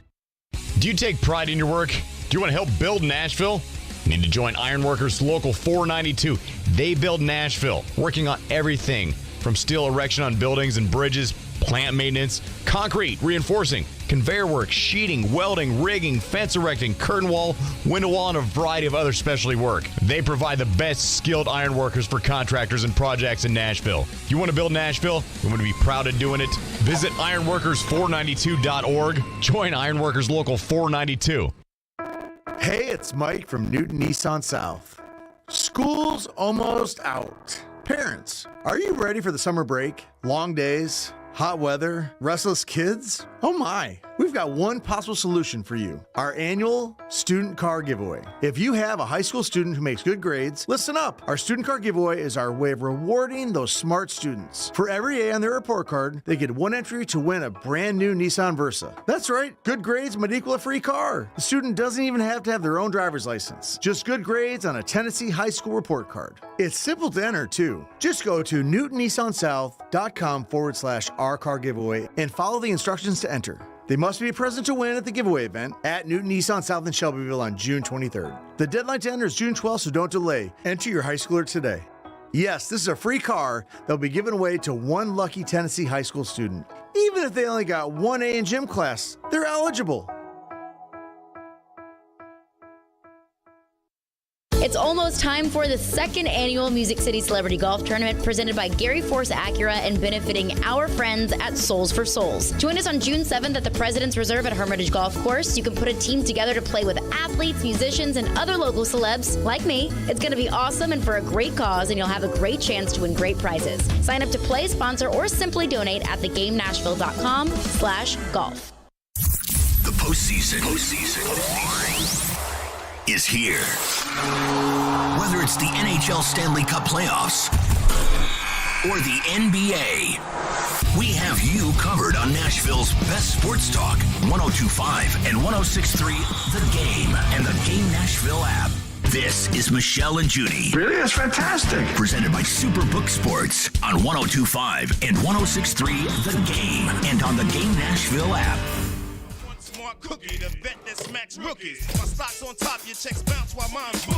Welcome back into Michelle and Junnie. Oh, dear. Here we go. Money talk. Computer has a mind of its own today. Oh, man. It just wants us to listen to all the tunes. But again, you're listening to Michelle and Judy here on 102.5, 106.3 The Game. We're going to put a bow on things. Nick Keyser in for Michelle Knezovic. We're going to go through both Game 3s of the NBA today and tomorrow and both Game 2s of the NHL as well, and wrap up with Frazier's NSC parlay that just seems to be winning weekly. I know you didn't get it last week, but still. Yeah, spoke a little too soon on that one last week. Everybody misses a shot, so Frazier, you have a bunch of room to miss here. So with all the ones you've gotten. So let's start with Game 3 tonight. Lakers minus 5.5 in LA against the Nuggets. I'm going to go with the Lakers, but I'm going to take the Nuggets with the points. I think it's a really close game, but I think that the Lakers pull through in the end at home. Desperation will sit in. They will win. Give me Denver. And also Denver to win? Yes. Oh. And I like doing these two really quick. Give me Jokic, the Joker, going over 28.5 points. I think that's an easy bet. Okay, Frazier. Lakers Nuggets. Lakers favored by 5.5. I will be taking the Denver Nuggets at 5.5 and taking Jokic to get a triple-double at minus 150. Ooh, okay. On the triple-double. I like that. Like I said, Lakers money line, Nuggets with the points. Okay, Game 3 tomorrow. Celtics travel to the Heat, and the Celtics are favored, according to Superbook Sports, by 3.5 points. I am taking the Celtics in this game. I think desperation will set in. I think they want to give them a chance, and they know if they go down 0-3, that is an insurmountable lead that they will not be able to come back on. So give me the Celtics out of desperation to win and cover. So they will split, but I'm gonna take the Heat in Game 3. Then Boston will take Game 4. All right. So you are not giving Boston a semblance of a chance to win the series. Frazier, Celtics Heat. Give me Heat money line plus 132 where I have it, and I just think the sweep's going to happen. I'm going to say it. I think the sweep is going to happen. You think get the brooms out? Yep. Wow. I'm headed to Walmart after this. Spring cleaning. All righty. Okay, let's go into Game 2 in the NHL tonight. The Hurricanes are minus 1.5 versus the Panthers after their 4 overtime. It was an awesome game. It was an affair. It was a great game. So long. But listen, give me the Canes and give me the Canes with the points. I see them winning like 5-2, 4-2. I think they come out firing. I think they were embarrassed to lose in front of their home crowd. The way that it happened, especially with all the chances and all the overtimes that they went through, give me the Canes. Okay, I will say give me the Canes too, and a player prop that I pulled up that I think would be, if you want to get deep into it, Give me Seth Jarvis plus 250 as an anytime goal scorer. I like Seth Jarvis. He has been on fire for them so far this postseason. Okay, Frazier, how are we feeling about Canes Panthers?